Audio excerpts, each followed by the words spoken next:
I remember there was an article in 2012 in the New York Times, which was written by Mahmoud Abbas, and it was Abbas's declaration of lawfare. He called for the internationalization of the conflict as a legal, not just a political matter. Now, lawfare is an abuse of legal systems, legal processes, international legal institutions in particular, when it comes to Israel. And it is a misuse of those processes to advance a particular political agenda. So it's not just the ICC, but I have seen the developments across other international legal bodies, across the International Legal Academy, essentially accusing the victims of the very crimes that have been perpetrated against them. All of this is utterly extraordinary, but outside of these exchanges that we're having, it is becoming the received wisdom.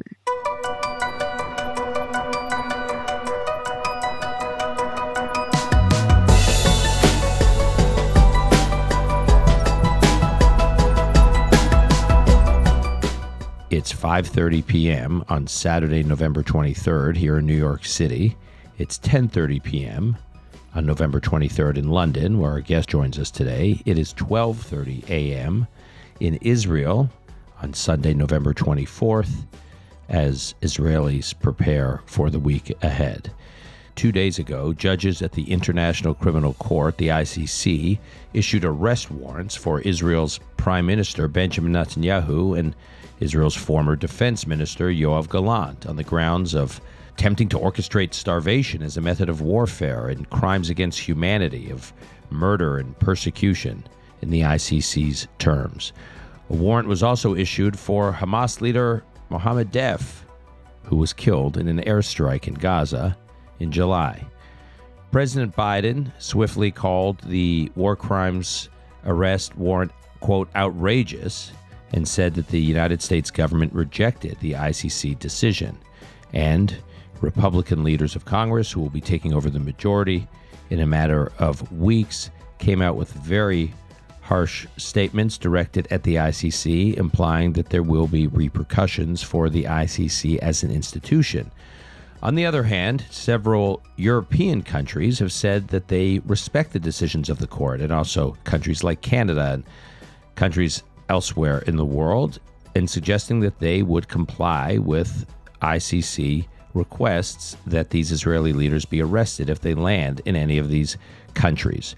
With us today for the first time to discuss the wide-ranging implications of these arrest warrants is Natasha Hausdorff. Natasha is a British barrister and expert on international law, foreign affairs, national security policy.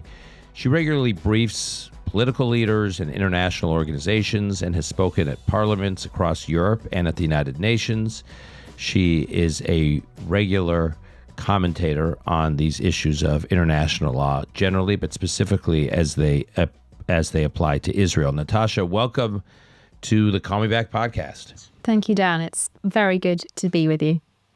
I want to start, Natasha, with the claims themselves.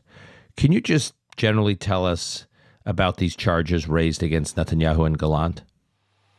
Well, what we know about what has been put forward to Pre-Trial Chamber 1, which made this decision to issue arrest warrants, is what was contained in the public summary that the prosecutor, Karim Khan, put out on the 20th of May this year. Now, I have to say, the very public nature of the application and its being accepted by the court is very unusual. Usually, these sorts of warrant requests are made in secret so that the subjects of them are not aware that they're subject to a warrant for their arrest. But here, on the 20th of May, Karim Khan put out this public summary. He gave a press conference, an interview on Christian Amanpour, and what was contained within his summary was principally an allegation of intentional starvation, which included a host of false allegations that Israel had closed the crossings into Gaza and had deliberately restricted aid into the Gaza Strip in order to deprive the civilian community there. There have also been likewise allegations of it targeting civilians in the Gaza Strip throughout its war against Hamas. The factual basis that was presented to the court is very significant because my organisation, UK Lawyers for Israel, went through that public summary line by line, and in a further submission to the court and a letter to the prosecutor proved, I should say, line by line, that every phrase of every sentence was in fact false. One example is that in furtherance of this allegation of starvation, the prosecutor relied on a report that suggested that famine might come to parts of the Gaza Strip. That report was subsequently debunked by a famine review committee report that indicated it had been based on insufficient or incomplete information, and it drew implausible conclusions. And the real unfortunate aspect of this entire process is that after being put on notice of all of the falsehoods contained in that public summary of the factual allegations, rather than seeking to review the position, the prosecutor instead told the court to ignore any and all submissions that had been made to it that didn't come from him on the question of accuracy. So the overriding impression from that process, and then also from the press release that the court put out on Thursday, is that they have made this determination to issue arrest warrants against Benjamin Netanyahu and Yoav Gallant on the basis of this slew of false information. Okay, I want to rewind the tape and just understand how we got here. And when I say how we got here, I sort of want to start with the book of Genesis, if you will, of this particular story of the ICC. The ICC is not something that's been around for hundreds of years or even for decades, right? It was something that was just created 20 plus years ago. Indeed, with the Rome Statute at the end of the 90s, and the court was initially born in 2002. And has no formal relationship with the United Nations, correct? No formal relationship, save that there is provision for the UN Security Council to make referrals to the court. So why does this institution exist? How did it come to exist? Why, before we get to Israel and the implications for Israel, why does it exist? What was the impulse for it? Well, interestingly enough, Israel and the United States were both quite heavily involved in establishing the notion, the project of an international criminal court and encouraging the formation of it. And ever since the Second World War, the creation of international humanitarian law, international human rights law, and the notion of having international bodies, subsequent to the Nuremberg trials, that might exist on a permanent footing to bring to justice the worst perpetrators of crimes against humanity and war crimes, is something that all perhaps right-thinking states, those supporting the rule of law and wishing to counter war crimes, supported. It was in the process of the drafting of the Rome Statute, unfortunately, that a particular political agenda started to creep in. And that ultimately was the reason that, albeit both the United States and Israel initially signed the Rome Statute, neither of them joined the court, neither ratified that international treaty to become members of the ICC. And one of the key reasons for that was the inclusion in the crimes in Article 8 of some innovative drafting. The lobbying at the time was for a provision of the Fourth Geneva Convention, Article 49.6, which is often used to claim that the presence of Jews in Judea and Samaria is against international law, that Israeli settlements are illegal. And that provision was transposed into the Rome Statute, which founded the court. But it is a provision against state transfer of individuals into an occupied territory.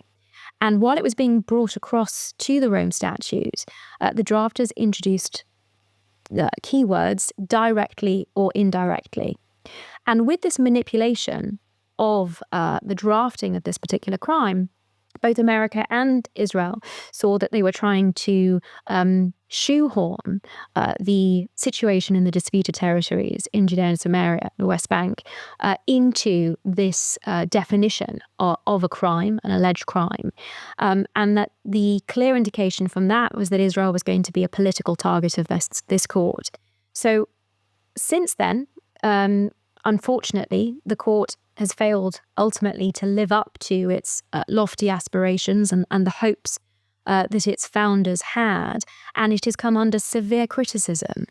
Back in 2012, at the 10th anniversary of the court, the entire workings of the court had managed to secure one successful conviction at a cost of nearly $1 billion.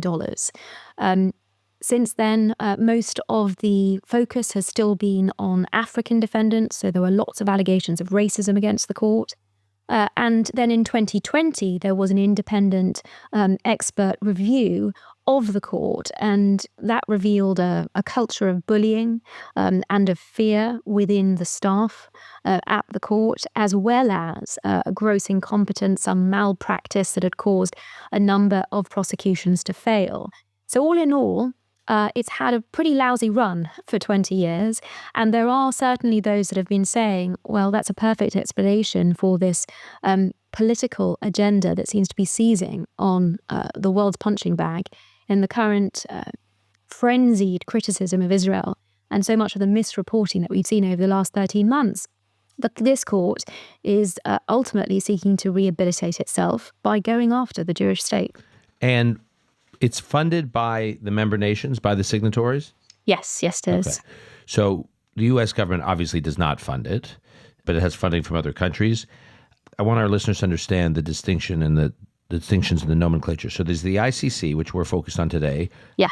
How is it distinctive from the ICJ, the International Court of Justice? So they both sit in The Hague in the Netherlands, but the ICC's focus is on criminal responsibility of individuals. So it will only ever be individual persons who find themselves defendants at the International Criminal Court.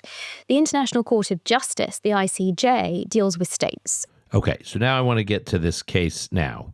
So if you were the defense attorney for Prime Minister Netanyahu or former Defense Minister Gallant, what would your defense strategy be in this case, assuming you're not going to discredit the court and you had to represent these two defendants? What would your case be? So it's a really good question, because I do think that both of the targets of these warrants are ultimately stuck between a rock and a hard place. And we've seen that actually in the response of the court to the submissions that have been already made to it, challenging these arrest warrants after the prosecutor made his application.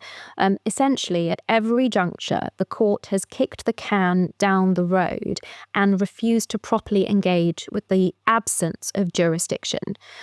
That's ultimately at the core of the functioning of the court. It's what separates a judicial body from a political body. And here it's important to stress that the court simply does not have jurisdiction, because Israel is not a party to it, and because the only other way that the court gets what's called territorial jurisdiction, so the ability to try individuals for crimes committed on a particular territory, is if the entity, the state with jurisdiction over that territory, delegates it to the court or accepts the court's ad hoc jurisdiction over it. Now, in this case, what the court has ultimately decided is that the so-called state of Palestine is sufficiently a state to be able to join the court and delegate that jurisdiction. And there are some pretty enormous problems with that, starting with the fact that Palestine isn't a state. It is the Palestinian Authority that have purported to join the Rome Statute. The criteria for statehood are very clear in international law. They are quite settled. They are also reflected in the Montevideo Convention criteria. They include a permanent population, defined territory, government, and capacity to enter into international relations.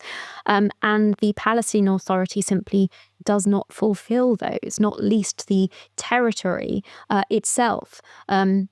areas A and B of the West Bank are subject to the Palestinian Authority's jurisdiction. And just explain real quick what areas, what the terminology area A and B. Of course. So the West Bank under the Oslo Accords, an international agreement between Israel and the Palestinian Authority, was split up into these three areas, A, B, and C. Area A was designated by Israel for the Palestinian Authority to have both civil and security control over. Area B was shared in that the Palestinian Authority have civil control, Israel maintains security control, and it has retained entirely control over Area C of the West Bank. Now, that is important in several respects because, firstly, there was never the creation of Palestinian territory through those Oslo Accords. There is nothing there that allows the Palestinian Authority to advance through to statehood. It simply doesn't meet those criteria. But the Oslo Accords themselves also provide a barrier to the Palestinian Authority seeking to delegate any criminal jurisdiction over Israelis because of the very simple fact that the Accords themselves, the international agreement that created the Palestinian Authority, precludes the PA from having or exercising any criminal jurisdiction over Israelis. And very simply, the Palestinian Authority cannot delegate to the court something that it does not have. So at every level here, on the question of jurisdiction, the court is way out of line and has thrown this fundamental aspect of the way that it operates out of the window.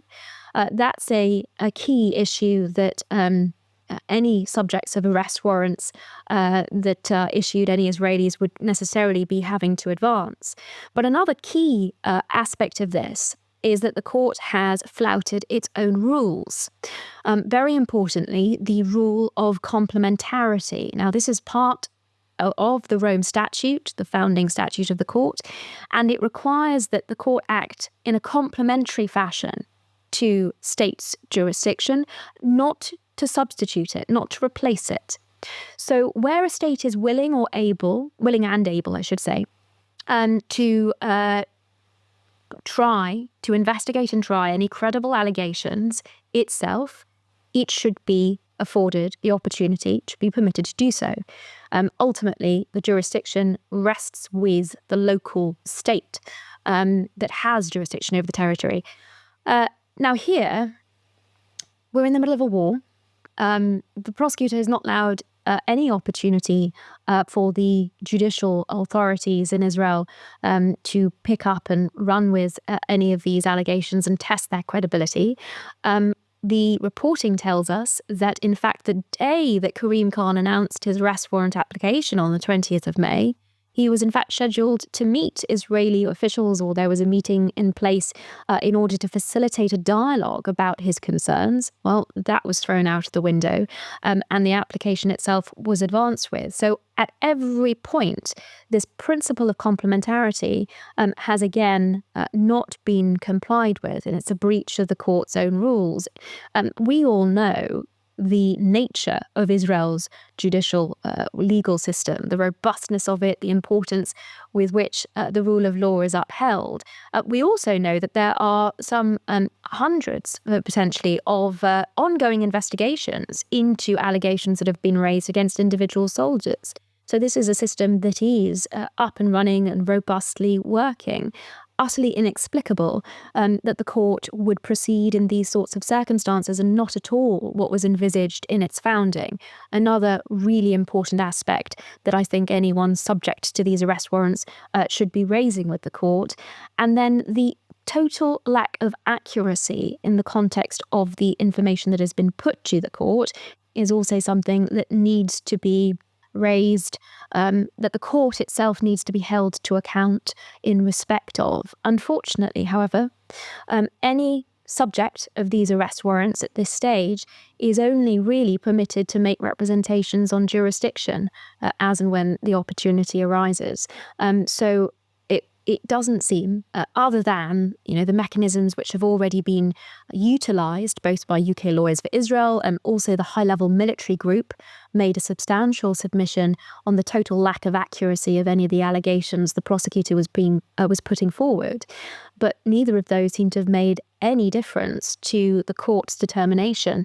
And the only real implication of that is ultimately that the court hasn't considered them and hasn't decided to act on the information that was put before it. So some critics have argued on this last point you're raising that I don't want to get into the whole debate about the debate over the need for reforms in Israel's judicial system, but some have argued that the 2023 pre-October 7th heated debate about judicial reform illustrated that Israel's judicial system may be a little more fragile or vulnerable to politics, and then more recently, after the ICC came out with these warrants, there's a question about, because there has not been a state commission of investigation, that these self-policing or self-governing investigative mechanisms built into Israel's system is, if in the one case they could be fragile at some point, or in the latter that there hasn't been a commission of inquiry yet, that maybe, and again, these are not my views, I just want to elevate them to you to respond to, that maybe Israel's institutions are not as strong as many of us think, and therefore makes it vulnerable to these kinds of attacks from the ICC. Well, you and I and many people who followed the judicial reform process will know that reforms have not been implemented. So that that argument as a matter of logic simply doesn't follow. Right, that even if you believe that the judicial reforms would have the effect of weakening Israel's judicial system, if the ICC is actually trying to use that argument, they're using an argument that's predicated on something that hasn't happened yet. Well, indeed. But of course, there is a consensus in Israel that there does need to be some amendment, some form of address to it. I think there's also a recognition that the manner in which it was carried out before the 7th of October occurred perhaps left a great deal to be desired, to put it mildly. But in any event, whatever anyone's personal opinion on the need for those reforms or the validity of them might be, the fact of the matter is that nothing has happened to change the judicial system in Israel, and nothing in that reform package would have, in my opinion, impacted the independence of the judiciary. I have a degree of experience having followed the calls for reforms for perhaps a decade. I also worked at the Supreme Court. I clerked for the late Chief Justice Miriam Naor. And for anyone who has any familiarity with the manner in which Israel's legal system operates, the notion that it is not sufficiently robust to deal with credible allegations is simply laughable. If I compare it to the UK, I'll tell you that the Israeli judicial processes are far more interventionist, far more robust, and I don't just mean the manner of advocacy in the courtroom when I say that. But so far as the Commission of Inquiry aspect of this, and I think, as you rightly say, I mean, the calls for that have been into how the 7th of October could have taken place in the first place. Meaning the lapses in intelligence, the lapses in preparedness, basically how Israel got itself in this geopolitical and military mess that enabled October 7th to happen, at both at a strategic and tactical level. Absolutely, what the failings were, and who is ultimately responsible for them. And I think, in so many respects, this will be multifaceted. And the fact of the matter is that Israel is still at war. Some are certainly referring to it still as an existential war. Of course, it's not just Gaza. It's Iranian proxies in Lebanon, Hezbollah, the Houthis in Yemen, in Iraq, in Syria. So let us not forget the incredible challenges that Israel is still facing day to day. And so the notion of an inquiry before anything resembling normality might be restored in Israel is perhaps difficult to imagine. But if that would have no bearing on what it is that the court has now indicated its concerns are. Its concerns are just how Israel responded to October 7th, not what led to October 7th. Spot on.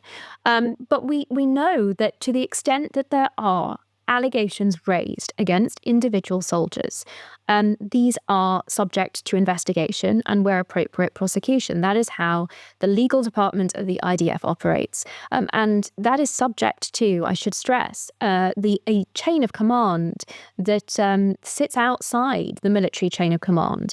The lawyers in the IDF are answerable to the Attorney General. That is in part so that they are able to approve strikes, disapprove of strikes, and tell officers more senior in rank to them yes or no as far as military activity goes. That's quite an important aspect of how the IDF operates in conjunction with the legal advisors. But it's also important to recognise the robustness of the approach that Israel has always taken to investigating allegations and ensuring that soldiers are properly disciplined. None of this seems to be of any interest, I have to say, to the International Criminal Court, which is another reason that I say this is a political agenda that it is following, as opposed to the proper and necessary legal analysis that it was set up to conduct. Okay, now there's 124 member states signatories to the ICC. There's been a range of responses, but many governments, as I said in the introduction, have indicated that they would comply with it. In fact, let's play Canadian Prime Minister Justin Trudeau responding to a question on Friday about how the Canadian government would respond to Gallant or Netanyahu arriving in Canada. First of all, as Canada has always said, it's really important that everyone abide by international law. We are one of the founding members of the International Criminal Court and International Court of Justice. We stand up for international law, and we will abide by all the regulations and rulings of the international courts. This is just who we are as Canadians. Natasha, how common is that response, the spirit of it, the tone of it among a number of the member states? Well, looking at the list, Canada, Spain, Australia, Belgium, Switzerland, Finland, Portugal, the Netherlands and Slovenia have all essentially issued statements of some similarity and indicated that they would enforce arrest warrants in their jurisdiction. Contrary to that, Hungary, the Czech Republic and Argentina have made it very clear that they would not comply with arrest warrants that have just been issued. I have to say that the UK has been somewhat equivocal about it. The spokesperson for Number 10 indicated that the UK would comply with international law. And I find that particularly interesting because ultimately, at least as far as Benjamin Netanyahu is concerned, the question of immunity is one that would have to be balanced against this application for arrest warrants. And there are two competing articles in the Rome Statute that apply here. Under Article 27, the Rome Statute purports to essentially supersede immunity. But under Article 98, there's provision essentially for the diplomatic immunity applying to non-member states existing unless it is waived by that third party, that non-member state of the Rome Statute. And there's a big academic debate about how those two articles interact, about how one possibly balances them.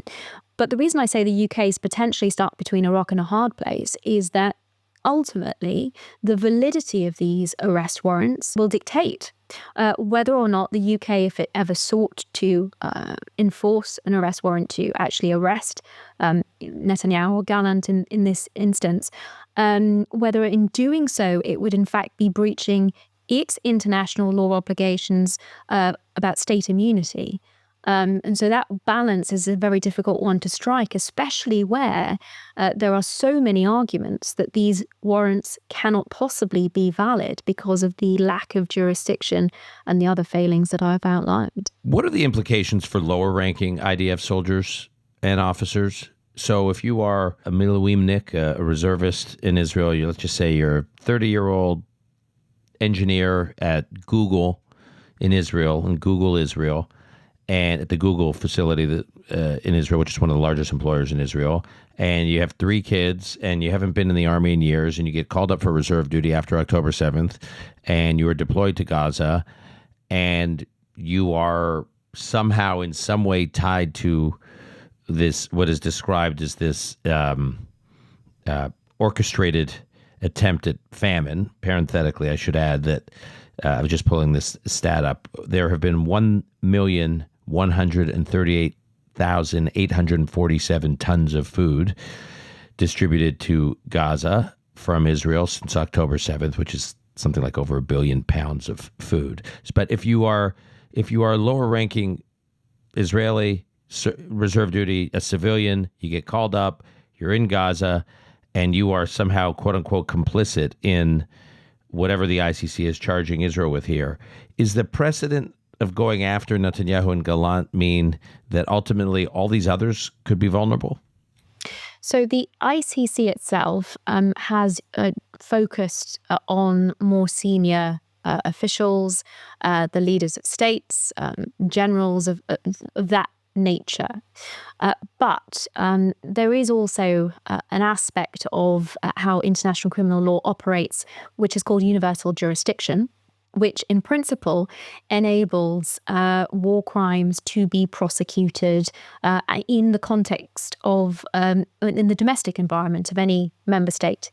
And you may remember, in fact, that I think it was around 2008, 2009, there were already a number of arrest warrant requests in the UK at the time for Tzipi Livni, for Ehud Barak. Ultimately, they weren't successful. And what happened was that the government tweaked the law ever so slightly here so that for an application for an arrest warrant for crimes of that nature, one needed to obtain the consent, the approval of the Attorney General. You couldn't just rock up at a court and make an application like that.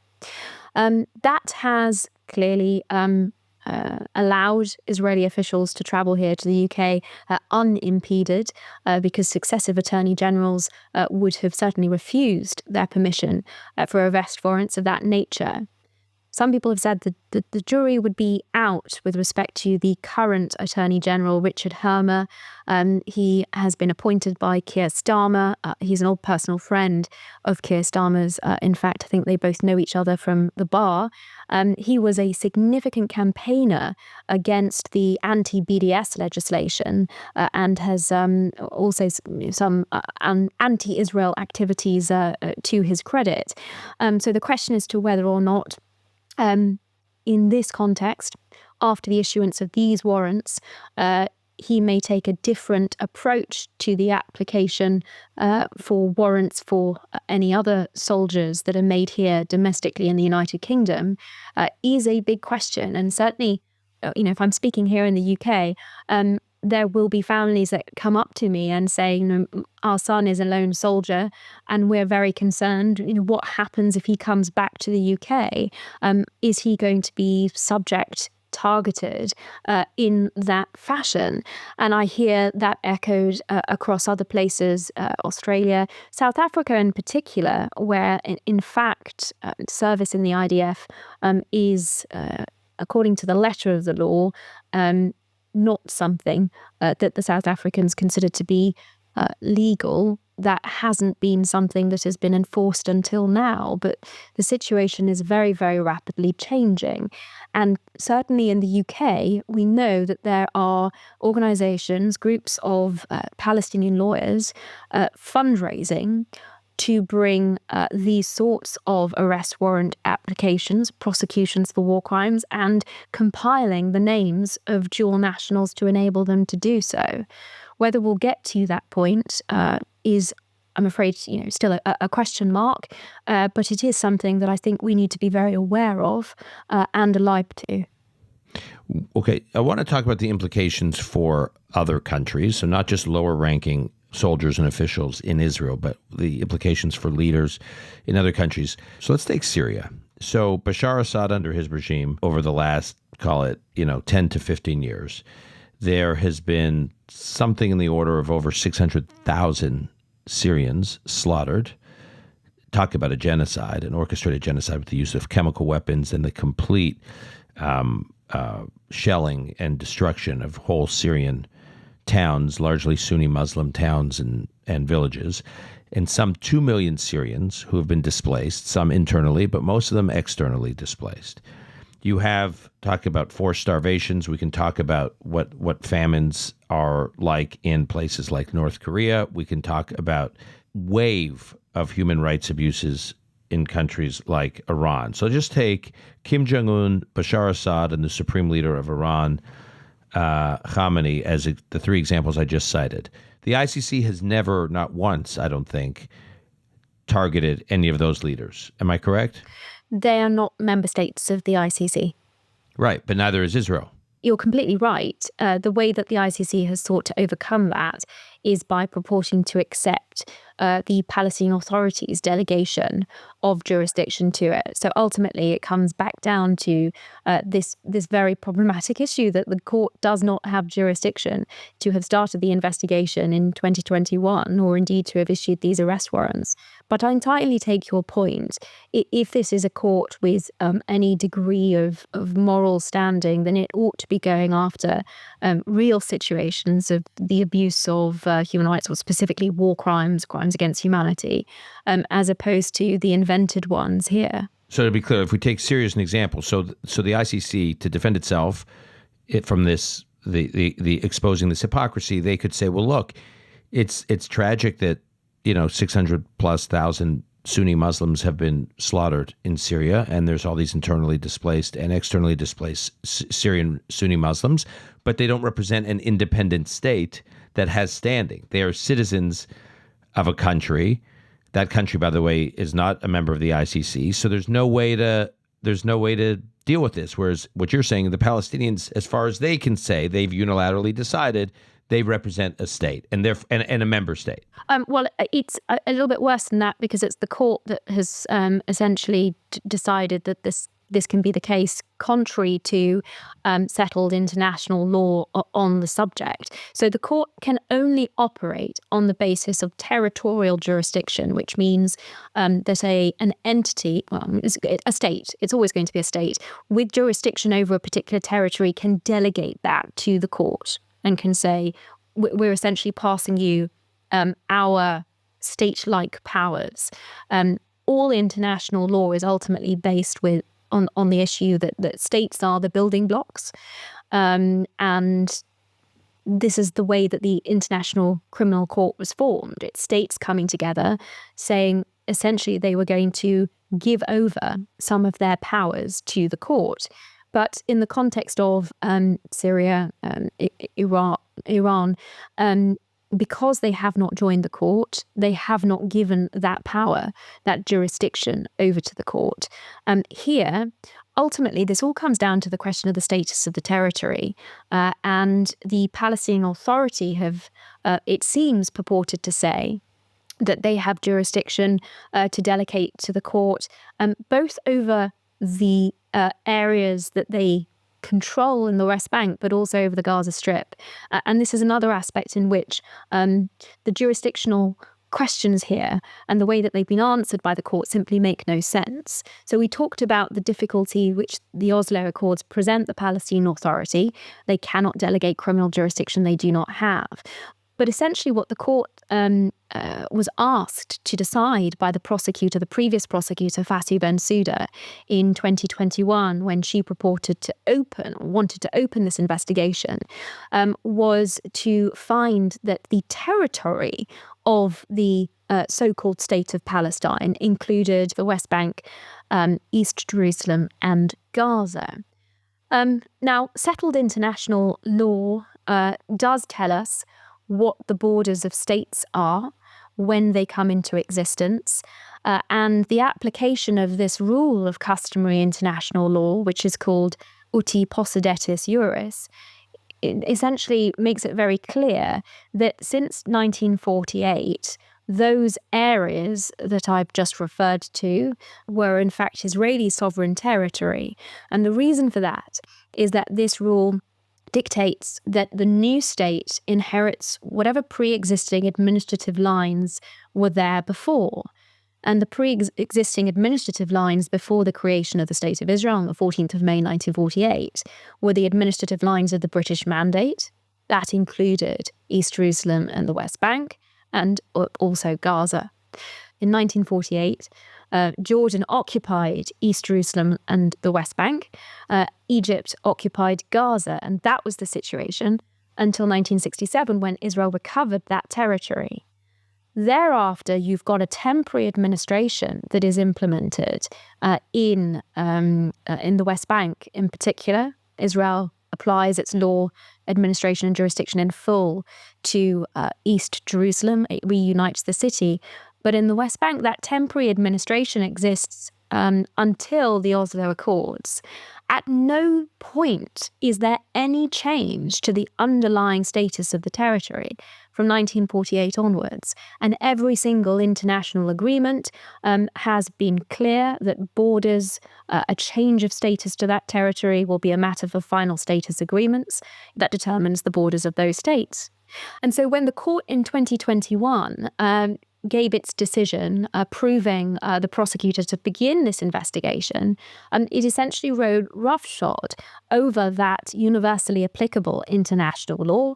It ignored the applicable international law to the status of the territory. So in every respect, I'm afraid, international law is, as I say, being thrown out of the window. And the contribution to the overall narrative here that Israel violates international law, that Israel is committing war crimes, is incredibly problematic. It's ultimately entirely false, but it is currying a lot of favour. It has a fair wind behind it.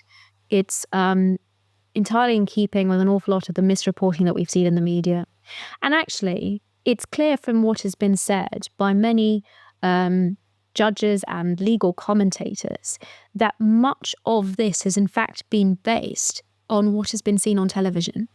You know, frequently, even former justices of the Supreme Court here that have been arguing various points coming out of these decisions by international courts have said, oh, we see on our television screens that Israel is targeting children. You mean in the UK? You're saying judges in the UK, yeah.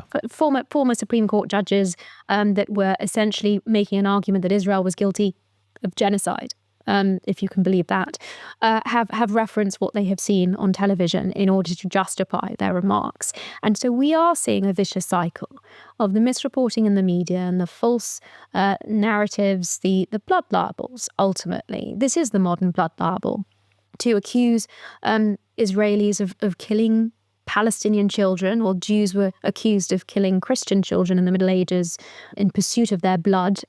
This is no different, except that it now has the modern acceptable face of the hatred of the Jewish state. And I think that's why it's become so pervasive and it's so effective at fueling this weaponization of international law against the Jewish state. I want to talk about the long-term, perhaps irreparable harm this entire effort will have ricocheting back against the ICC itself.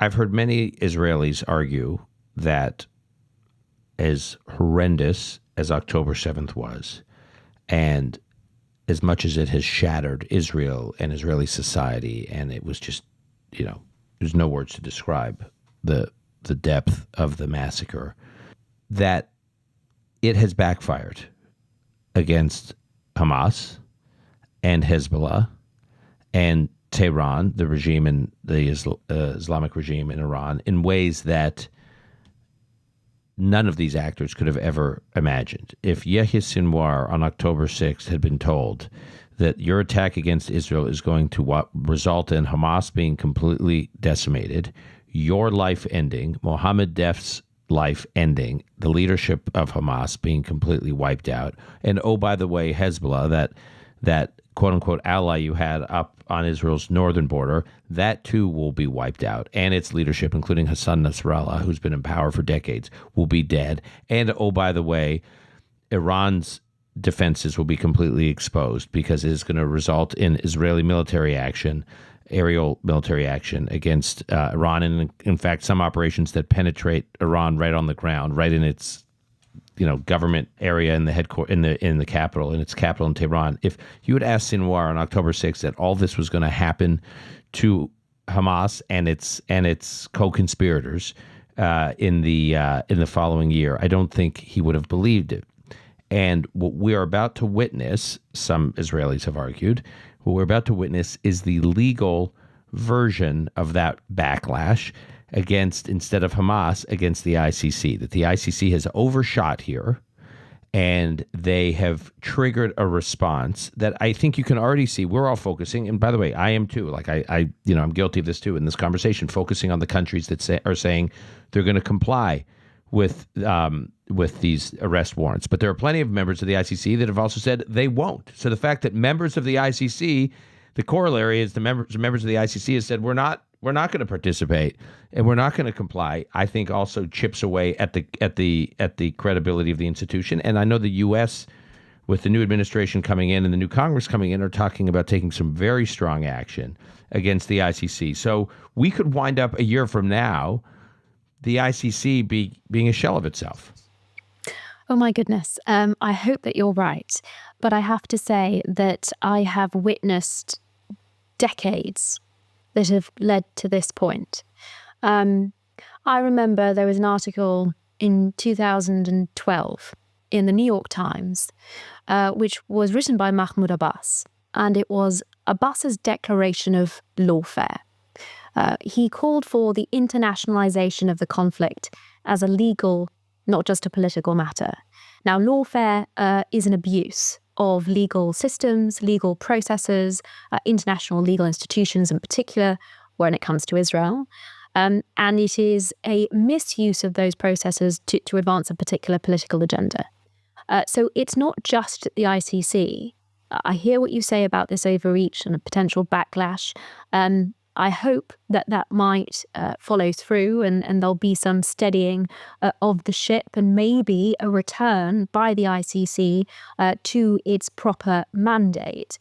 But I have seen the developments across other international legal bodies, across the International Legal Academy, which have been, again, decades in the making, and across armies of so-called NGOs. So Amnesty International, Human Rights Watch, their reports that seek to call Israel an apartheid state. I mean, all of this has ultimately been contributing to the weaponization of international law against Israel, and none of it is actually based on real international law. All of it is either inverting international law or, essentially accusing the victims of the very crimes that have been perpetrated against them.